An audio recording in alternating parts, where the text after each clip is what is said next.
Gracias a Dios por esta oportunidad de estar reunidos. Confiamos que Dios nos va a ministrar, que Dios nos va a hablar por pura gracia. El tema que vamos a ver hoy es una pregunta: ¿habrá algún día paz en el mundo? Y quizá nos tome 2 o 3 domingos, porque si me tardo mucho hoy, luego como decía el pastor, me empiezan a ver cara de hamburguesa. Entonces mejor lo dividimos, que Dios sea el que nos vaya guiando. Así que la pregunta es: ¿habrá algún día paz en el mundo? Vamos a hacer una oración. Dios, Señor, nos disponemos delante de ti, Señor, Padre, a abrir nuestro corazón a tu preciosa palabra, Señor, confiando que tú, Padre Celestial, como ese médico que eres, Señor, vas a entrar con tu espada, Señor, a lo más profundo de nuestro ser y vas a sacar de nosotros todo concepto humano y aún cualquier cosa en nuestro corazón, en nuestra vida que te desagrade, Señor. Tú vas a penétranos con tu palabra hasta lo más profundo de nuestro ser, Señor, y límpianos y transfórmanos, Señor, y ponos tu voluntad y tu mente en nuestros corazones, Señor. En el nombre de Cristo, Dios. Amén. Pues fíjense, yo creo que ahora parte con todo este tema, ¿no? Que está tan, no me gusta decir la palabra moda, porque pues no es una moda, guerra siempre ha habido, pero este tema de Rusia y Ucrania ha causado mucho revuelo, ¿no? En todas partes, ¿O será que he caído en ese tema de Facebook de que buscas algo y te salen puras así, ¿no? Pero en todas partes escucho, gente me pregunta acerca de esto y hay mucha inquietud, y yo le pido a Dios que nos ayude a entender. La pregunta es: ¿habrá algún día paz en el mundo, no? A veces quisiéramos que nos dieran una respuesta: sí, así va a pasar y así va a ser y se acabó, pero esto se trata de conocer a Dios y el carácter de Dios. Así que tenemos que empezar desde el principio, ¿no? Primero, ¿cómo definimos paz? ¿Qué definimos paz? Con Z. Con Z digo porque ahora con las faltas de ortografía que tenemos, no dudo que alguien escriba paz con S y ese es otro paz, ese es paz de paz, ¿sí? Entonces, paz con Z, ¿qué es paz? Pues miren, yo encontré una definición aquí, a ver ustedes qué opinan. Dice: estado de tranquilidad y quietud, ausencia de violencia, ausencia de guerra, ausencia de conflicto, ¿verdad? Si hubiese paz en el mundo, no habría asesinatos, no hubiera violencia, hubiera paz, ausencia de conflictos, un estado de tranquilidad. ¿Alguna vez habrá paz? Fíjense que esta semana estaba viendo en las noticias, hay unos hermanos allá en Uruapan y hay un viaje de unos hermanos que queremos mucho que van a ir a Uruapan y me pidieron que por favor les ayudara a agendar ¿cómo se dice? Un transporte que los moviera de Ciudad de México a Uruapan. ¿Y saben qué? Que los que encontré, nadie quería llevarlos. No querían llevarlos a Uruapan. Y eso que no había salido, las noticias de esta semana, ¿sí vieron las noticias de Uruapan? Hubo una balacera, fuegos cruzados en escuela, hubo bloqueos de carreteras. Gracias a Dios por estos hermanos, estoy hablando de los hermanos de Miami, que van a estar en Uruapan. Gracias a Dios, porque digo, nosotros no queremos ni salir por la pandemia y ellos dejan su país y a pesar de todo van a ir a Uruapan a ministrar la palabra. ¿Qué reflexión nos deja, verdad, esto? Por cierto, antes de que se me olvide, hermanos, para que los que tengan así bien un compromiso con Dios y venir al discipulado y que tengan agendado eso, porque debe ser un compromiso no conmigo, sino con Dios. Generalmente el discipulado es el primer sábado de mes. Este sábado lo vamos a recorrer al segundo sábado de mes, ¿sí? Para que no se les vaya a olvidar, no hacer compromisos. Ese fin de semana, la pastora, la hermana Vicky y yo vamos a viajar a Cuautla, Morelos, vamos a estar con los hermanos de Cuautla, con el pastor Víctor, para que oren por nosotros, por favor. Ahí vamos a vernos también entre semana con los hermanos de Miami y de ahí se van a ir a Uruapan. Entonces, para que hace mucho que no vemos a los hermanos y y estamos gozosos de poderlos ver otra vez nuevamente después de 2 años. Entonces, fíjense cómo está la violencia a ese grado que yo me quedé buscando y buscando y decían, y luego le hablé a un pastor, amigo de nosotros desde que yo era niña, o sea, ya llovió, y él siempre conoce mucha gente y me dice, Carla, te voy a quedar mal, va a estar bien complicado que alguien quiera ir por esos rumbos, está muy pesado la situación. Entonces vivimos en un mundo que hay demasiada violencia, pero vamos a ver qué dice la Biblia, por qué existen las guerras. ¿Podrá la Biblia contestarnos esa pregunta? ¿Cuál es la causa? Vamos a ver qué dice Santiago capítulo 4, porque para entender si va a haber paz en el mundo, tenemos que entender por qué hay guerras primeramente, ¿sí? Vamos a Santiago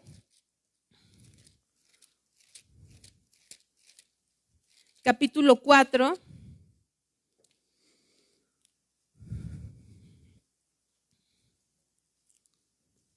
versículos del 1 al 3. ¿Ya lo tienen? Dice, ¿de dónde vienen las guerras y los pleitos entre vosotros? Aquí pregunta Dios tras Santiago, ¿de dónde? Está hablando la iglesia, pero eso nos dice mucho. Qué triste, ¿no? Que aún como cristianos estemos en esta situación. ¿De dónde vienen las guerras y los pleitos? ¿Cuál es el origen? Y si están ahí en Santiago 1, perdón, no, Santiago 4:1, ¿no es de vuestras pasiones las cuales combaten en nuestros miembros? Pregunta, pero esa pregunta es como retórica, es una afirmación. No es de sus pasiones, ¿sí? De las pasiones. ¿Qué podríamos decir que es una pasión? Es un deseo intenso, ¿sí? Un deseo insano. No sé si a ti te ha pasado que te has apasionado a veces en un conflicto y tu problema a veces, tu pasión ya no es llegar a un acuerdo, sino has entrado en necedad y tu deseo es tener la razón. ¿Te ha pasado alguna vez? Cada rato dicen unos, ¿verdad? Cada rato me pasa eso. Una pasión desenfrenada. Y luego dice, codiciáis y no tenéis, matáis y ardéis de envidia. Qué tremendo. O sea, el origen de las guerras son pasiones, o sea, deseos intensos. Estamos buscando una satisfacción con una intensidad enfermiza. Codiciáis, o sea, codiciáis habla que tenemos un deseo de acumular cosas, o tenemos un deseo de tener satisfactores, o un deseo de placer. Puede que lo que tú buscas no sea lo mismo que yo busque, no sea lo mismo que la otra persona busque. Cada quien tiene, dicen por ahí, su talón de Aquiles. Todos somos diferentes. Pero dice, codiciáis y no tenéis. ¿Y qué haces? Matáis y ardéis de envidia. ¿Sí han leído que a Jesucristo lo crucificaron porque le tenían qué? Envidia. Envidia. ¿No han visto personas que siempre están en competencia con otros, no? Familiares, ¿no? O sea, es que mi hermano ya tiene esto, pues no, yo también quiero, ¿no? Y ya tienen el último, yo también. Y en el trabajo promueven a uno y tú dices, oye, ¿por qué? Si yo ya tengo 50 años aquí y él acaba de entrar. ¿Sí? Hay algo en nuestra naturaleza que a nuestro nivel, a lo mejor nosotros no estamos en una guerra con bombas y todo, pero en la guerra en la que estamos por nuestro viejo hombre, dice que hay codicia, matáis y ardéis de envidia, hay envidia y no podéis alcanzar, combatís y lucháis, pero no tenéis lo que deseáis, ¿sí? Vamos a dejarlo ahí, porque después va dirigiendo hacia otro lado. Pero el punto aquí es la causa. La causa es nuestra naturaleza pecaminosa y habla de muerte. A lo mejor nosotros no hemos matado a nadie físicamente, pero con nuestras palabras matamos a las personas. ¿Cuántas veces nos hemos peleado con alguien? O a veces hay tanta malicia en nosotros, hermanos, que a veces podemos hacer comentarios buenos, pero con una intención mala. ¿Sí o no es cierto? ¿O no se conocen? Sí, ¿verdad? Hay maldad. Y hay maldad.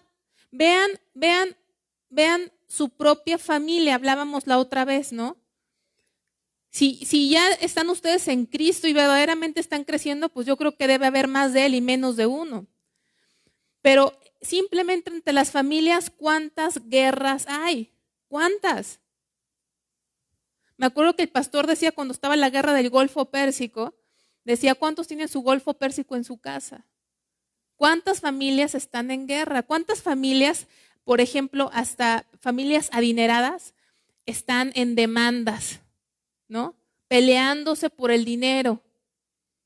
¿O no han escuchado? ¿No lo ven en la televisión?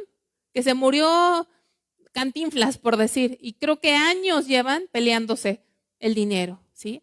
Entonces, hay un deseo, ya sea de dinero, de satisfacción, de prestigio, un deseo de estar en primer lugar, una envidia porque a los demás les va mejor, y todas esas cosas, esos deseos de que se haga tu voluntad, pues imagínate, tú quieres tu voluntad, el otro quiere su voluntad, y entonces, ¿qué es? Es un choque tremendo. Ese es el origen de las guerras. ¿De dónde salen estos deseos de que nos habla aquí Santiago? Esas pasiones. Vamos a Mateo 15.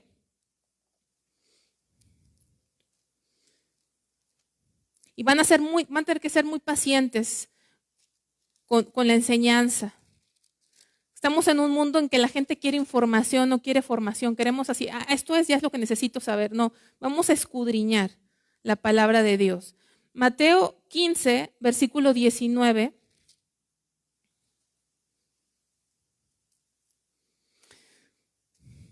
Dice, porque del corazón salen los malos pensamientos, los homicidios, los adulterios, las fornicaciones, los hurtos, los falsos testimonios, las blasfemias. Estos pecados que vienen aquí, hermanos, no son todos los que salen del corazón, salen muchísimos, pero digamos que estos son representativos de todo lo que hay en nuestro corazón, del corazón, o sea, del alma, del centro de nosotros, salen malos pensamientos y homicidios y adulterios y fornicaciones y hurtos y falsos testimonios, mentiras y blasfemias, ¿no? A veces te ha pasado que te dicen algo y actúas como si te constara lo que dices de las personas. Eso es un falso testimonio. El chisme es un falso testimonio, ni te consta. Y ya estás hablando cosas que no sabes, opiniones que no tienen fundamento. Vamos tantito a ver una radiografía del hombre. ¿Saben que hay un capítulo que nos da una radiografía del hombre? ¿Saben qué es una radiografía? Pues cuando te sacan una radiografía, pues tú ves a la persona sin radiografía, pues la ves normal, vestida, los cachetes, pero cuando te sacan una radiografía, ves los huesos, ¿verdad? ¿Qué hay? Y ya te das cuenta cómo está por dentro. Por dentro. Vamos a ver un capítulo que es una radiografía del hombre. Vamos a Romanos 3, capítulo 10.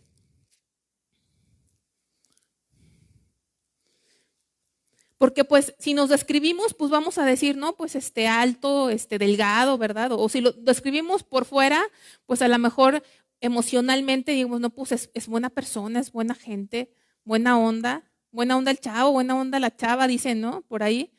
Pero ¿qué dice Dios? Porque nosotros solamente vemos lo externo. Pero Dios aquí nos dice, aquí está tu radiografía, Carla Inurreta. Esto es tu naturaleza sin Dios. Esto es lo que eres tú. Romanos 3, versículo 10, dice, como está escrito, no hay justo ni aun uno, no hay quien entienda, no hay quien busque a Dios. Todos se desviaron, a una se hicieron inútiles, no hay quien haga lo bueno, no hay ni siquiera uno. Sepulcro abierto es su garganta, con su lengua engañan, veneno de áspides hay debajo de sus labios, su boca está llena de maldición y de amargura, sus pies se apresuran para derramar sangre, quebranto y desventura hay en sus caminos, y no conocieron camino de paz, no hay temor de Dios delante de sus ojos. Hermano, esto eres tú. ¿Sabes que todos en nuestra naturaleza tenemos un gran potencial de hacer maldad? Un gran potencial de hacer maldad. Nadie de nosotros estamos exentos, si no hace Dios una obra en nuestra vida, de pecar. ¿Y saben qué? No estamos exentos aún de matar. ¿Sí lo saben o no? No estamos exentos. Yo tengo un amigo con el que crecí y creo que les he platicado, de hecho creo que estudió en el Instituto Bíblico y hoy día está en la cárcel por asesinato. Ya retomó el Instituto Bíblico dentro de la cárcel. De hecho, Discovery Channel hizo un programa de él. Tuvo una ira y mató a su esposa. Sin un antecedente penal. Qué tremendo, ¿verdad? Si nos descuidamos, hermanos, somos capaces de lo peor, ¿sí o no? Somos capaces de lo peor. Entonces, esta naturaleza está depravada. ¿Por qué? ¿Por qué no, aún antes de conocer a Dios, por qué a lo mejor no fuimos todo lo que pudimos haber sido de malos? Simplemente porque hay una gracia común en esta tierra. Cuando tú ves a Hitler, por ejemplo, que era un hombre tremendo, hay gente que dice que hasta era poseído por el enemigo. Y tú lo ves y te asustas de la maldad que había, hermano. Esa maldad la pudiste haber tenido tú y yo, pero por gracia de Dios no se ha manifestado a ese grado en toda la humanidad, porque entonces, ¿qué sería de la humanidad? Si todos manifestáramos esa misma maldad, pero todos tenemos ese potencial. Entonces, ¿por qué existen las guerras? Porque vivimos en un mundo caído, ¿sí? En un mundo pecaminoso. No voy a hacer que lo busques, yo creo que ya tienes tiempo dentro del conocimiento de Dios. Sabes que Génesis capítulo 3 nos da la respuesta de muchos. Hubo una rebelión contra Dios. Y en el momento en que el hombre se rebeló contra Dios, su naturaleza y su estado perfecto se vino hacia abajo, ¿sí? En esa caída, todo el universo, el mundo y el hombre fue transformado a una naturaleza caída, perdió esa comunión con Dios. Y les platicaba la otra vez en el discipulado, ¿y qué vemos en Génesis 4? El primer asesinato. Caín matando a Abel. ¿Y qué vemos en todo el capítulo 5 de Génesis? Y murió, y murió, y murió, y murió, y murió. ¿Por qué? Porque el pecado trajo muerte y trajo conflicto. Si no hubiera venido el pecado, tendríamos menos palabras en el diccionario. No hubiera guerras, no hubiera homicidios, no hubiera enfermedad, no hubiera muerte, no hubiera groserías, ¿verdad? ¿Cuántas palabras nos hubiéramos evitado? Y de repente vemos una primer guerra en la Biblia. Y la primera guerra que vemos en la Biblia está en Génesis capítulo 14.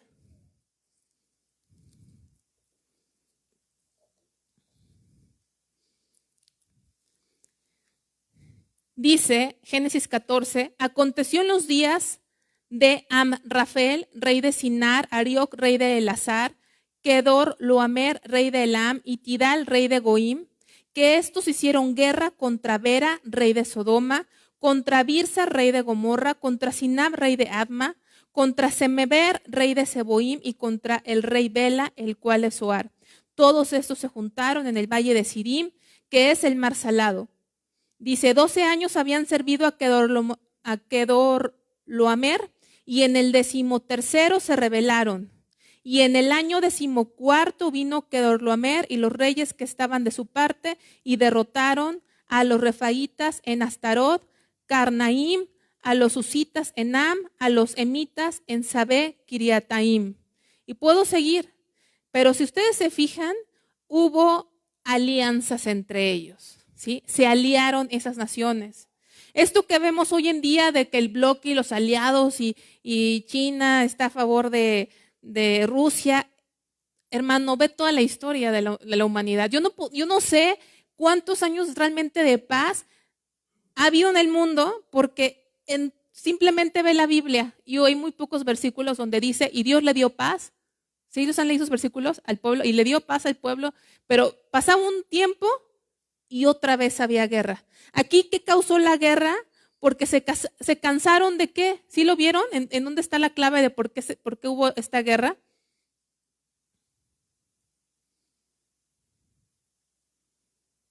Versículo 4.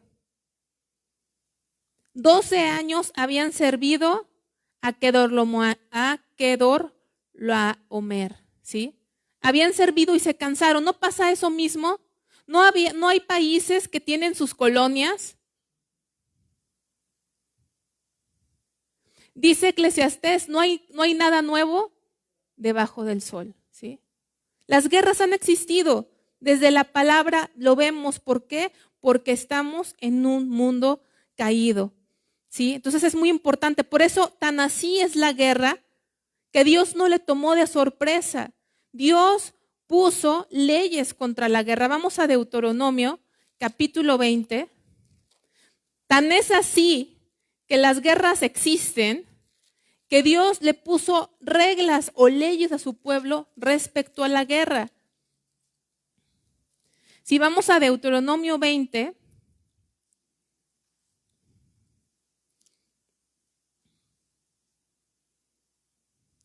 versículo 1, cuando salgas a la guerra contra tus enemigos, fíjense el carácter de Dios, ¿eh?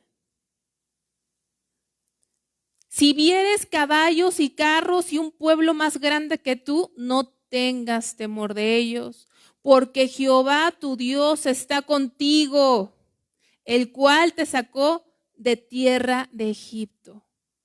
Hermano, podríamos leer mucho, pero yo quiero que veas el carácter de Dios. No es que Dios le guste la guerra, pero por nuestra condición caída, la guerra es necesaria. Cuando tú tengas enemigos, le dice Dios a su pueblo, ¿y cómo los? Y vaya que los han tenido. Vaya que su pueblo ha tenido enemigos.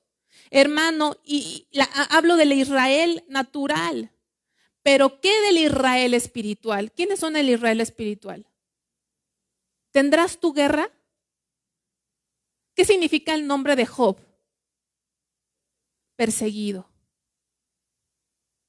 Hermano, nosotros estamos en guerra. Me acuerdo mucho que el pastor decía, ¿qué guerra de las galaxias? Estamos buscando ahí, no vamos a ver las guerras de acá.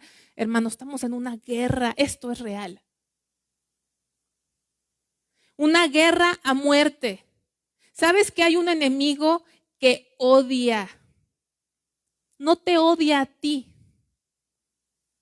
Odia la simiente santa que vive en ti.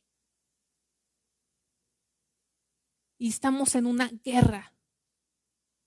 Dios mismo dijo, y pondré enemistad entre la simiente de la mujer y la simiente de la serpiente. ¿Quién puso esa enemistad? Dios.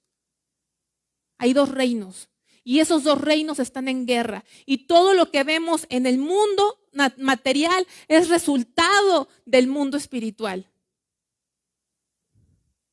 Y entonces Dios le dijo a su pueblo, vas a tener enemigos, pero no temas, pueblo, porque yo soy contigo. Yo te doy la victoria. Y luego dice en el versículo 10, cuando te acerques a una ciudad para combatirla, le intimarás la paz. Es decir, Dios no nos hizo personas, no quiere que su pueblo sea bélico o conflictivo sin razón. ¿Sí?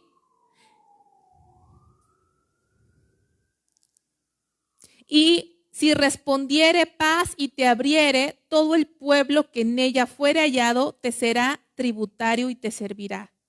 Así tenía que ser, hermano. Mas si no hiciere paz contigo y emprendiere guerra contigo, entonces la sitiarás. Luego que Jehová tu Dios la entregue en tu mano, herirás a todo varón suyo a filo de espada, solamente las mujeres y los niños y los animales y todo lo que haya en la ciudad, todo su botín tomarás para ti y comerás el botín de tus enemigos, los cuales Jehová tu Dios te entregó. Versículo 15, así harás a todas las ciudades que estén muy lejos de ti. Fíjense, esto era solamente para las ciudades lejos de donde estaba el pueblo de Dios. Pero dice, versículo 16, pero de las ciudades de estos pueblos que Jehová tu Dios te da por heredad, o sea, Canaán, la tierra prometida, ninguna persona dejarás con vida. ¿Qué significa ninguna, hermanos? Ninguna. ¿Será que nada más era hombres o mujeres? ¿Será que nada más adultos o nada más niños? ¿O niños no? ¿Cómo tenemos que entender el carácter de Dios, verdad? Porque luego hablamos de una paz que no entendemos. Y encontramos a la gente orando a Dios por la paz.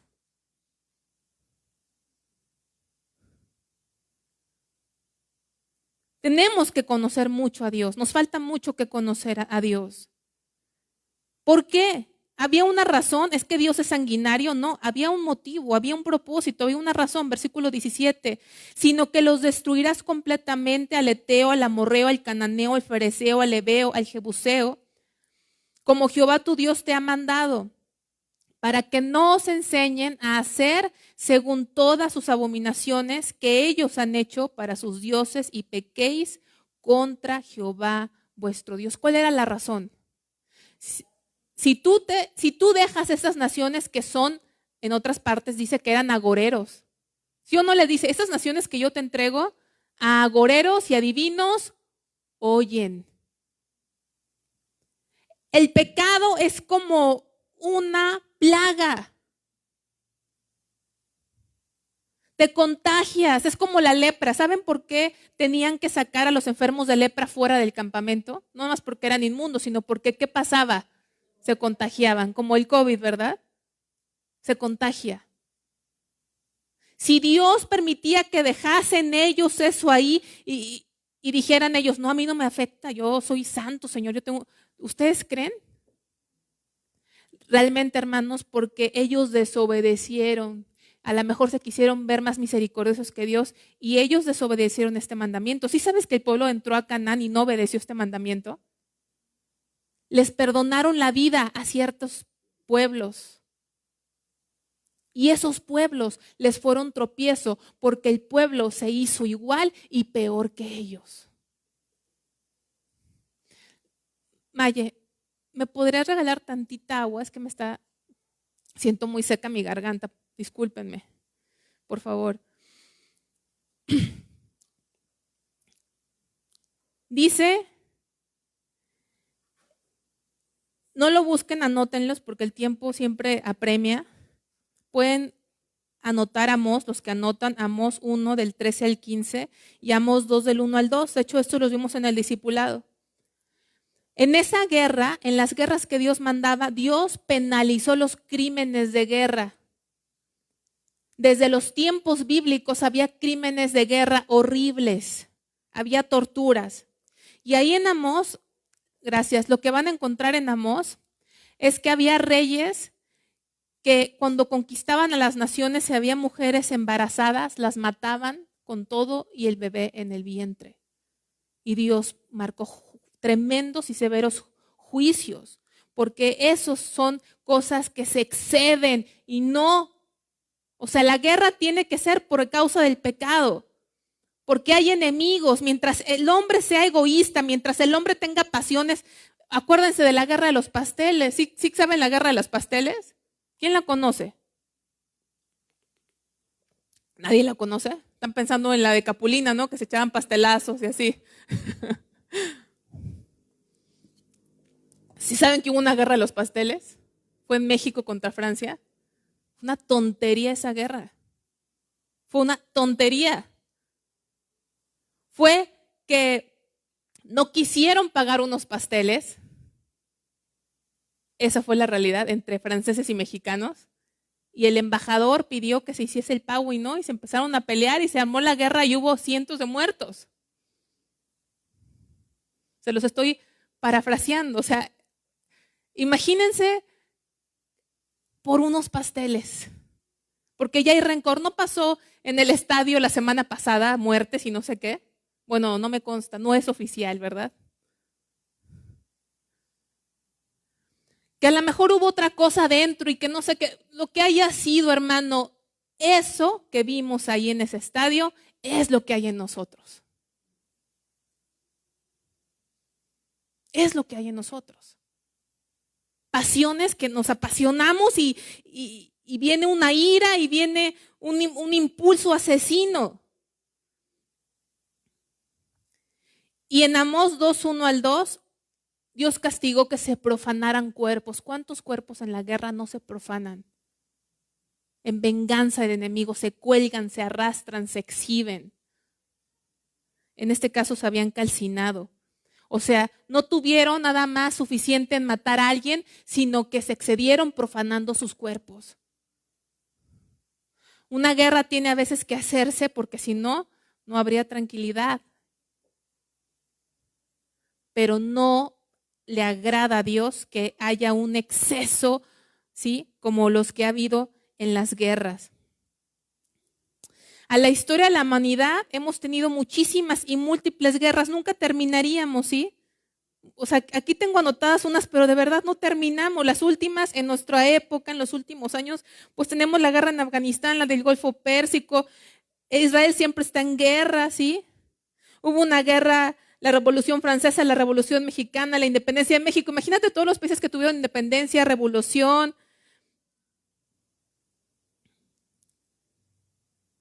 La guerra, aquí se me había notado más guerras aquí que no las tengo, pero realmente es irrelevante. Han sido demasiadas guerras. En la Segunda Guerra Mundial, creo que se piensa que hubo más de 50, en la Segunda Guerra Mundial, más de 50 millones de muertos. Imagínate si contaran los muertos de toda la humanidad en guerras, ¿cuántos? Eran millones. Esa guerra de Vietnam que dejó tan traumatizado a Estados Unidos y de esa generación salieron los hippies. Que de repente Estados Unidos dijo, y esa generación dice, ¿y nosotros qué teníamos que ver en Vietnam? Guerras a veces, de verdad, derramamiento de sangre sin sentido. ¿Y cuántas guerras se han hecho? Porque también todas las armas es un negocio millonario. Son tantas cosas, pero guerras hay. Aquí en México tenemos una guerra tremenda.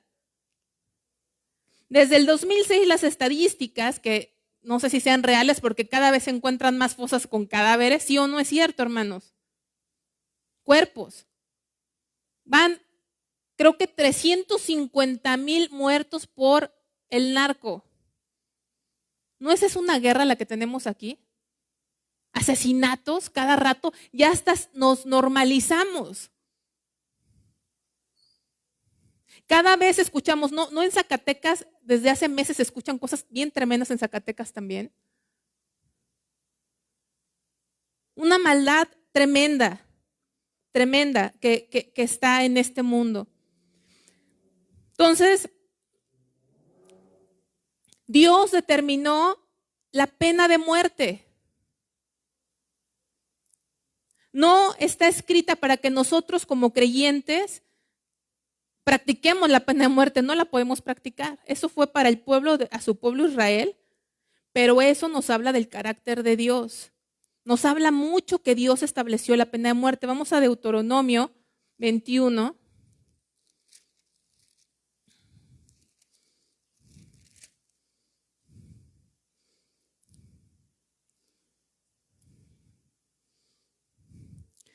Versículos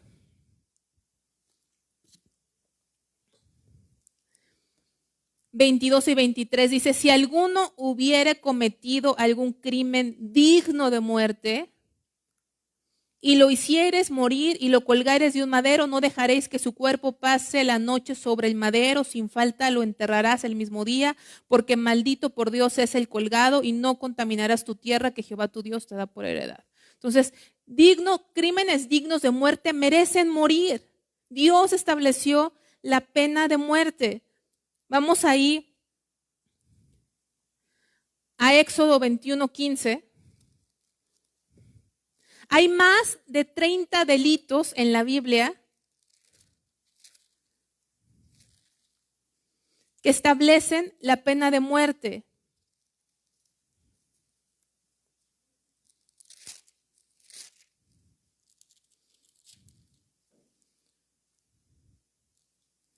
Vamos a leer 21:12. Vamos a empezar desde el 21:12. Dice, el que hiriere a alguno haciéndole así morir, él morirá. Versículo 15. O sea, el que mate, fíjense, versículo 12, es el que mate, ¿cómo se dice? En primer grado, asesinato en primer grado. O sea, el que mate voluntariamente, porque hay asesinatos que pueden ser accidentales, sin intención. Pero el que mate como asesinar, porque dice, ¿cómo dicen ustedes? La Biblia se contradice, Dios dice no matarás. Sí, ¿cómo vas a castigar a alguien con la pena de muerte? O sea, es de verdad, si agarramos un versículo, hermanos, sin conocer el contexto de Dios y de toda la Biblia, de verdad que podemos desviarnos fácilmente. Dios puso la pena de muerte, aquí lo estamos viendo. Y dice en el 15, el que hiriera a su padre o a su madre morirá. Imagínate, hay un versículo también, no vamos a ver, son más de 30, no los vamos a ver todos, pero tú sabías que si había un hijo o una hija que eran rebeldes, contumas y rebeldes, ¿qué tenía que pasarles? Los vas a sacar y serán ¿qué? Apedreados por ser maleducados con sus padres, por ser rebeldes con sus padres, por ser contestones con sus padres. Asimismo, versículo 16, el que robare a una persona y la vendiere, ¿qué delito es ese hoy día? Secuestro. El que secuestre a alguien merece la pena de muerte. El que maldijera a su padre o a su madre también morirá, dice la palabra de Dios. Ahí lo estamos viendo. Vamos a Levítico 20.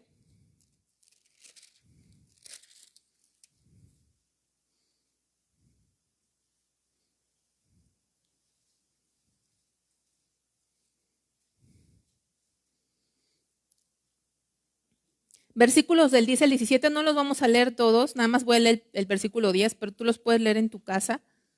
Si un hombre cometiera adulterio con la mujer de su prójimo, el adúltero y la adúltera indefectiblemente serán muertos. El adulterio se pagaba con pena capital. Y todos los demás versículos son versículos referentes a la inmoralidad sexual, deberían ser muertos. Versículo 27 de ese mismo capítulo. Y el hombre o la mujer que evocare espíritus de muertos o se entregare a la adivinación ha de morir. Los brujos, los que leen los horóscopos, los que adivinan, merecen la muerte. Esos nada más son unos ejemplos. Ahora quiero preguntarte, si viviéramos nosotros bajo esa ley, ¿cuántos aquí quedaríamos? Como que nadie. Quiero pensar que a lo mejor alguno, pero ¿cuántos de nosotros no hemos caído en algo de esto? Porque dice la palabra de Dios que el adulterio es no nada más cometer el acto físico, sino en la mente. ¿Cuántos hemos sido rebeldes? ¿Cuántos hijos rebeldes hay ahí? Ahora los papás los llevan a que les den terapia a sus niños. Bueno, aquí en Saltillo, imagínense, en Saltillo está prohibido las nalgadas, ¿no? Y tenemos un presidente que, perdóname, o sea, no tiene nada que ver que sea un partido u otro partido, pero abrazos y no balazos. Y deja tú el presidente. Las iglesias cristianas donde dicen no hay que castigar porque Dios es amor. Peor.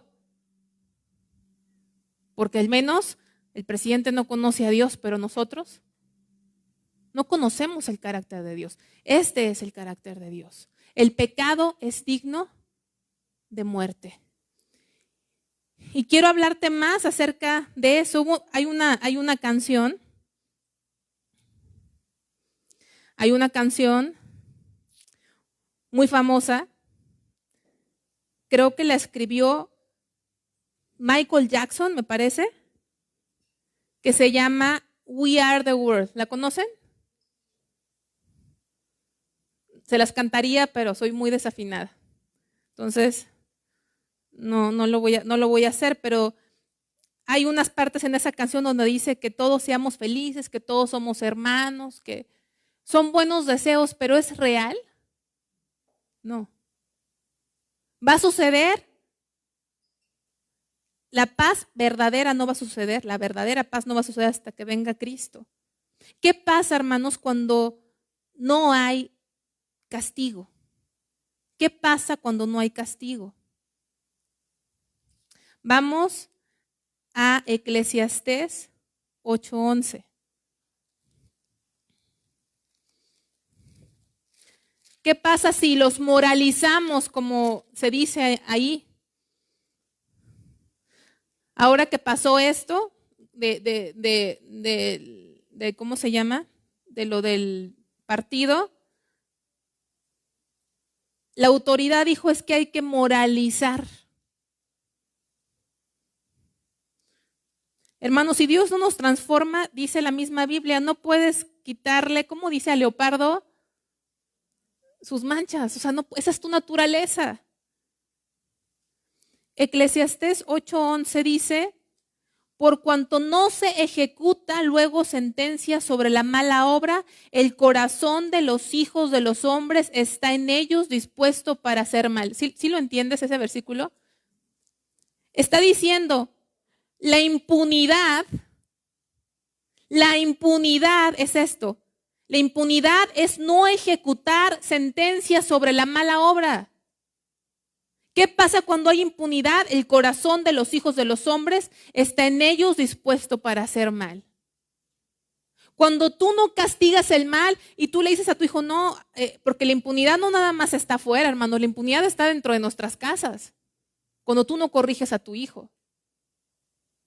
Por eso se hacen delincuentes. Si tú dices, no, ya hablé con él y ya me pidió perdón.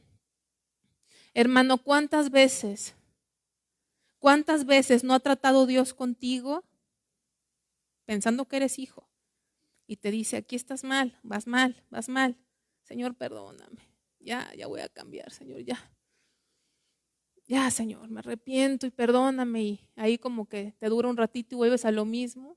Y si eres hijo, ¿qué hace el Señor? ¿Qué hace?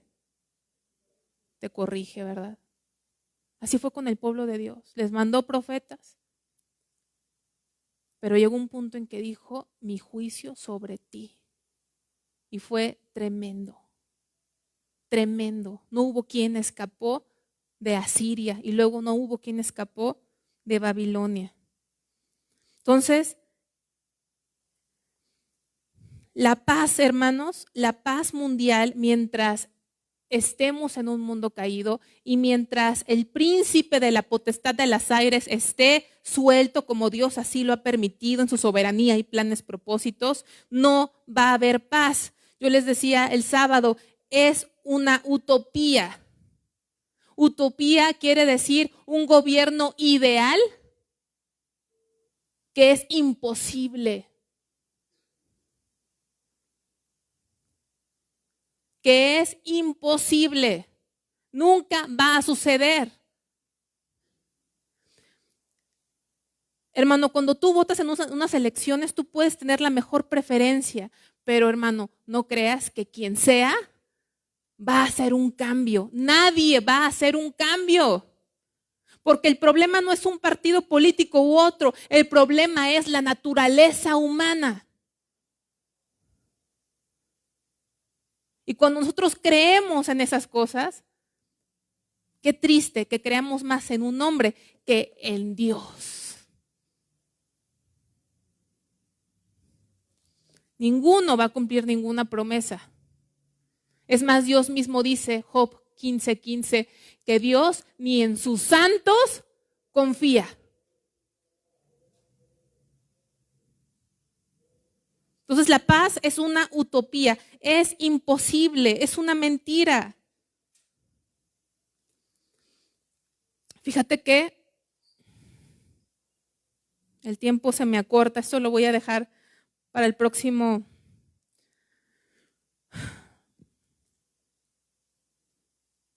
Para la próxima reunión. Ahorita que estábamos viendo esto, quiero que sepas que hay teólogos que no entienden a Dios. De hecho, alguien que no era teólogo alguna vez me preguntó, yo no entiendo, así me dijo, al Dios que tú me predicas, dijo, porque he leído la Biblia, según él me dijo, he leído la Biblia y no no me checa, me dijo así, en mi mente, el Dios del Antiguo Testamento que está hablando en un monte que tiembla y humea. Y de repente me presentas a un Dios en el Nuevo Testamento que está siendo crucificado, humillado y no abre su boca ni se defiende. ¿Cómo ese es Dios? Entonces son dos dioses diferentes. Porque uno es bueno en el Nuevo Testamento y el del Antiguo Testamento parece otro Dios muy malo, con muy mal carácter. Y le dije, es el mismo Dios. Ese Dios que estaba humeando en el monte Horeb fue el mismo Dios que derramó la ira sobre su Hijo, Jesucristo, por nuestros pecados. Pero hay teólogos, hermanos, es más, ¿sabes algo? Cuando se hizo el canon de la Biblia, o sea, cuando se integraron los... Voy a comprarle un forro a mi Biblia, siempre que la levanto me acuerdo y no lo hago. Cuando se hizo el canon de la Biblia, hubo personas que dijeron, pero es que ¿cómo ese Dios? No queremos poner a un Dios como ese que le quitó la vida a los hijos de Aarón por una equivocación, porque eran jóvenes. ¿Cómo podemos? Dijo, a lo mejor alguien escribió e interpretó malamente las acciones de Dios, como un Dios que manda un diluvio a todo el mundo y todo el mundo perece. ¿Cómo ese Dios es el mismo Dios del Nuevo Testamento que nos ama y que muere por nosotros? ¿Cómo? Y entonces había gente con un conflicto. Y quiero llevarte conmigo a segundo libro de Samuel, en este conflicto, porque a veces en nuestras mentes hay un conflicto. Oye, como un Dios de amor, un Dios que nos dice que amemos, que perdonemos, que bendigamos a nuestros enemigos, es el mismo Dios del Antiguo Testamento que tú acabas de ver, hermano, que dice, si hay un niño o un hijo rebelde, no importa la edad, ¿qué tiene que ser? Apedreado. ¿Cómo explicas tú a ese Dios? A un Dios que le dice a su pueblo, todas las naciones donde tú vas a acabar con ellos y no vas a dejar a ni uno vivo. ¿Cómo explicas a ese Dios? Son muy buenas preguntas, ¿verdad? Que a veces no conocemos a Dios y por eso andamos pensando que el mundo se puede solucionar con otras formas. En México hay tanta impunidad. ¿Y cómo está México?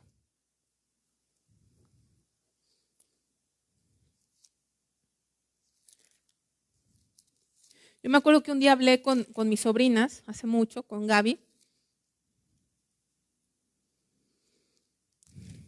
porque a veces se me hacía que Gaby o mis sobrinas y sus hijos, no sé si ustedes lo sienten así, a veces nosotros también,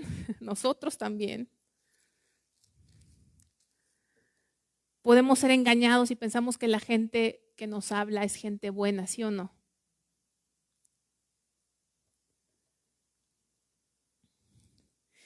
Y se dio el tema que Gaby, espero que no se enoje Gaby porque lo cuente, no lo voy a contar, pero una amiga, señora de sus clases de inglés, le invitó un helado, me acuerdo mucho, y se fue con la señora sin conocerla. Bueno, estudiaba con ella. Pero tú has visto, ¿te has puesto alguna vez a estudiar cómo se hacen los negocios de tratas de blancas? ¿Sabes que hay gente infiltrada y se llevan a las jovencitas? Si la maldad se presentara como es, nadie le entraríamos. Pero somos engañados. Y me acuerdo que le dije a Gaby, en este país en el que vivimos, viéndolo así, en este país en el que vivimos, si tú te llegaras a subir a un carro de uno de esas gentes, es la última vez que te vemos. ¿Sí o no es cierto, hermanos? ¿Va a ir la policía a hacer una investigación aquí en México? No. No por el gobierno que está, no porque desde que yo tengo uso de razón nunca lo he visto. ¿Ustedes sí? Y no estoy juzgando al gobierno. mientras estemos bajo el gobierno de los gentiles, mientras el Señor Dios no venga en su gobierno, va a haber injusticia. Estamos en un mundo, no nada más en un país, en un mundo donde a veces los que no cometen los mayores crímenes, ¿dónde están? Afuera. Y dice, 2 Samuel 6, del 1 al 9.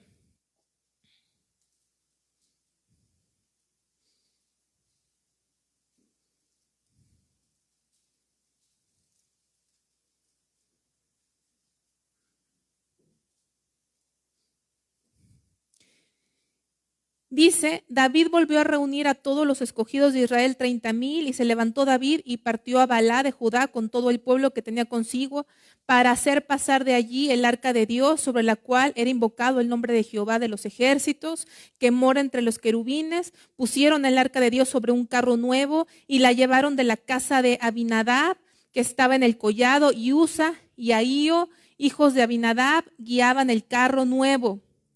Cuando lo llevaban de la casa de Abinadab, que estaba en el collado con el arca de Dios, Ahío iba delante del arca, y David y toda la casa de Israel danzaban delante de Jehová. Pero vamos a ver versículo 6, dice, cuando llegaron a la era de Nacón, Usa extendió su mano al arca de Dios y la sostuvo, porque los bueyes tropezaban, y el furor de Jehová se encendió contra Usa y lo hirió allí Dios por aquella temeridad, y cayó allí muerto junto al arca de Dios. Fíjense, vamos a entender qué pasó ahí. Tenemos que Dios tenía un pueblo, y hubo una tribu, la tribu de Leví, le dio una responsabilidad muy especial, que era hacer toda la obra de su santuario, ¿sí o no? Y de esa tribu de Leví había 3 familias, eran los gersonitas, los meraritas y los coatitas. Y a cada quien le dio una función específica. Pero si ustedes leen, desde niños los preparaban y les decían, tenían que envolver todos, tenían que cubrir todos el arca del pacto, que se representa la presencia, el trono de Dios. No la podían tocar con sus manos, tenían que agarrarlas con ciertas telas, ¿se acuerdan? ¿Sí o no lo han leído? Ellos sabían que no podían tocar esa arca que representa el trono, el gobierno y la santa presencia de Dios. Desde niños, no puedes tocarla, no puedes tocarla. Tan es así que a esa arca tenían que hacerle unos aros y ponerle unas varas. Y tenían que llevarse los sacerdotes, se tenía que llevar a pie, y esas varas eran para no tocarla. Y cuando David, con toda la buena intención, quería recuperar y poner y traer esa arca a Jerusalén, que era una excelente intención, e iba con todo el pueblo, dice, cantando y alabando y glorificando a Dios. Pero no lo hicieron como Dios había dicho. Pusieron el arca sobre unos carros de bueyes, y ahí va Usa. Y entonces, fíjate lo que pasó. Los bueyes que llevaban esa arca empezaron ¿a qué? Y el arca empezó a desbalancearse, y entonces Usa, para evitar que esa arca se cayera, metió su mano para sostener al arca. Y entonces, ¿qué pasó? Dios, ¿qué hizo? Lo mató. Y entonces la gente dice, a lo mejor, fíjense, a lo mejor el escritor interpretó mal ese suceso. A lo mejor a Usa le dio un ataque cardíaco. O a lo mejor pasó, a lo mejor cada quien está, no, toda la escritura es inspirada por Dios. ¿Sabes qué pasó? Fíjate, en su mente de Usa, si se caía esa arca, ¿dónde iba a caer? Al piso. ¿Y qué hay en el piso? Tierra, ¿verdad? Y él en su mente quiso evitar que esa arca cayera a la tierra, porque en su mente a lo mejor decía, se va a profanar, se va a contaminar esta arca. Pero fíjate el pensamiento que hay detrás de eso. Usa, porque ese pensamiento lo tenemos nosotros también. Usa pensó que la tierra estaba menos contaminada que él mismo. Estaba más contaminada, gracias.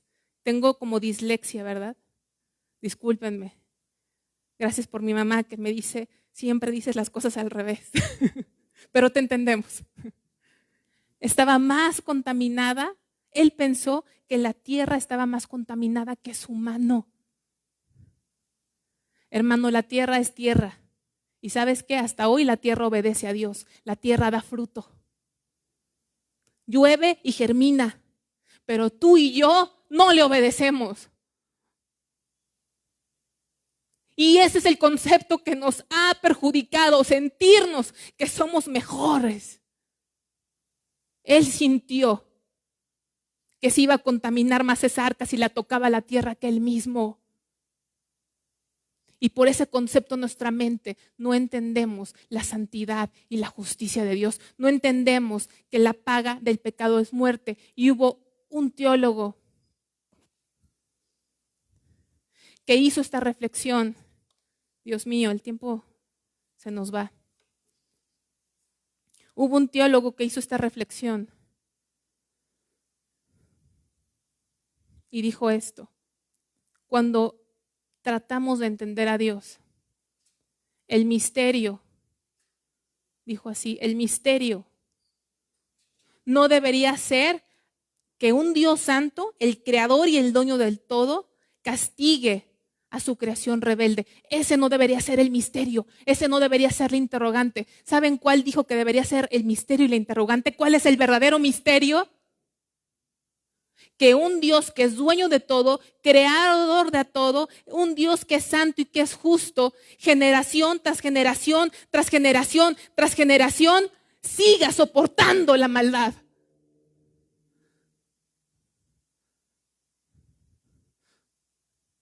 No entendemos la maldad. Por un pecado pequeño, hermanos, muy pequeño. ¿Sabes qué estamos diciéndole a Dios? Yo tengo el derecho sobre ti a hacer lo que yo quiero. Dime si tu hijo no te dice eso, ¿cómo le pondrías a tu hijo? Y nosotros lo hemos hecho una y otra y otra y otra vez, y Dios dice que nos sigue soportando. Así que cuando decimos es que Dios pone la pena de muerte, no es un Dios justo. Te digo una cosa, no pidas justicia, porque si quisieras justicia, entonces todos seríamos consumidos. ¿Sí o no es cierto, hermano?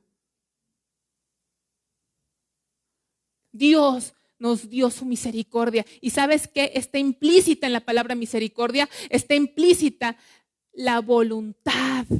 Porque la misericordia es que no estás obligado. Dios no está obligado a hacer misericordia. Él es Dios. Si Él quisiera destruirnos a todos, hermano, Él sigue siendo Dios. A mí me enseñaron algo que no era Dios cuando yo era niña en alguna escuela dominical. Me dijeron que Dios creó al hombre porque se sentía muy solo. Qué mentira. Hermano, Dios es pleno, Él es Dios. Contigo o sin ti, conmigo o sin mí, Él es Dios. Él no necesita de nosotros. Nos dio el privilegio de conocerle. Entonces no va a haber paz hasta que Él venga. Y aun cuando Él venga, hermanos, cuando Él establezca su reino en esta tierra, lo va a hacer con guerra. Dice la palabra de Dios que va a venir el fiel y el verdadero, el Señor de señores y Rey de reyes, y va a destruir a sus enemigos con la espada de su boca. Y va a haber mucho derramamiento de sangre. No podemos entender a un Dios, no lo conocemos. Él es un Dios santo, es un Dios justo. Y lo que deberíamos preguntarnos es, Señor, ¿cuánta misericordia has tenido con toda la humanidad y con nosotros? A tal grado, ves la misericordia de Dios cuando le dijo a Moisés, Moisés, ya no te preocupes, yo voy a destruir este pueblo. Dios no quería destruir a este pueblo. Quería ver qué le contestaba Moisés, qué había en su corazón. Y que dijo, Señor, no los destruyas. No los destruyas. Hermano, si no fuera por sus misericordias, ya hubiésemos sido destruidos. En lugar de ver la pena de muerte, decir cómo Dios acepta la pena de muerte por 30 pecados o más de 30 pecados, mejor sorpréndete que solamente los estableció por unos cuantos pecados, si no, tampoco ya nadie existiría en esta tierra. Porque cuánto hemos ofendido a Dios. ¿Va a haber paz? Sí va a haber una paz verdadera hasta cuando Cristo venga, pero eso lo quiero compartir contigo el próximo domingo. Ya no nos da tiempo ahorita. Creo que podemos cerrar en este momento. Y el próximo domingo quiero compartir contigo que abras tu corazón para que Dios nos ayude a entrar un poco al último tiempo. ¿Sí? Al último tiempo. Vamos a entrar un poquito al libro de Apocalipsis, pero antes te quiero dejar con este pensamiento. ¿Sabes qué es el libro de Apocalipsis?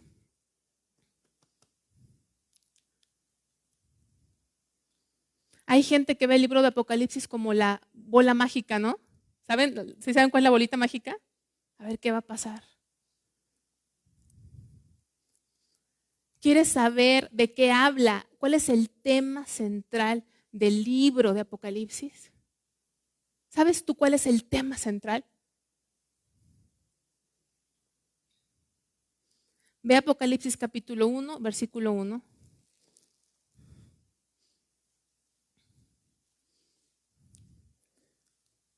Son 4 palabras. 4 palabras. Apocalipsis es una palabra griega que significa revelación. Y la revelación no es ¿qué va a pasar? ¿Cuándo va a pasar? ¿Qué va a suceder? No es para satisfacer curiosidades. La revelación de este libro es la revelación de uno solo. ¿Y quién es ese? Jesucristo. Jesucristo. Pero a veces nos perdemos en los símbolos. Nos perdemos en las imágenes.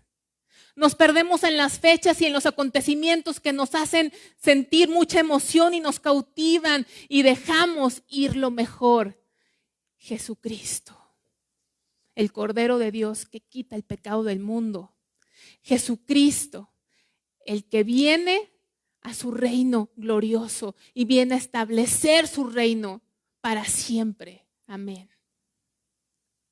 Nos perdemos al Cristo que murió y ahora será glorificado y todos le verán y todas las naciones y todas las tribus se postrarán delante de Él. Ese es el Cristo que tienes que conocer cuando lees esta escritura. Hermano, si tú lees la escritura buscando otra cosa que no sea Cristo, tienes un problema.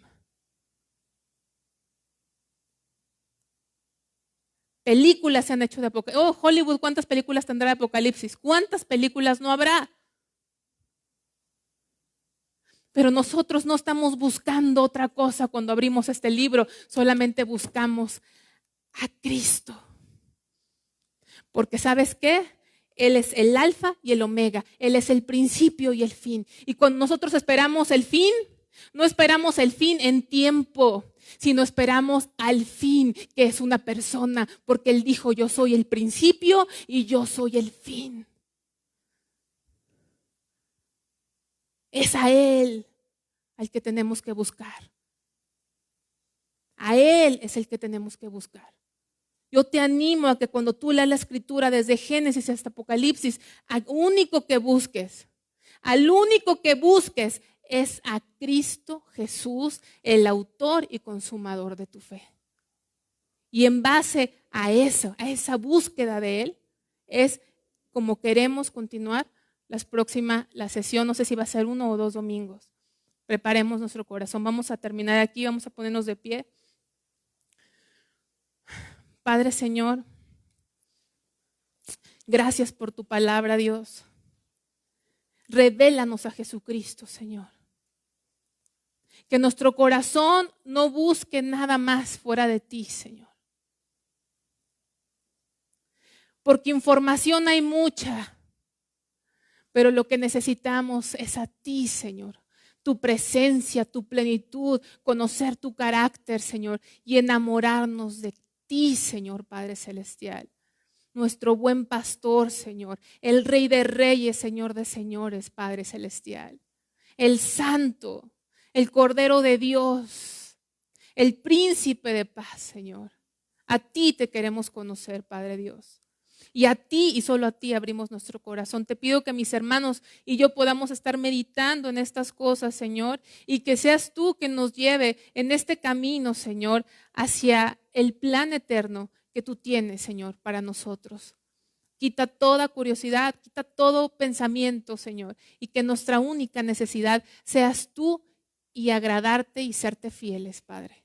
En el nombre poderoso de Jesucristo, Señor. Amén. Hermanos, Dios los bendiga. El próximo sábado a los jóvenes los espero. ¿A qué hora es, Sofía?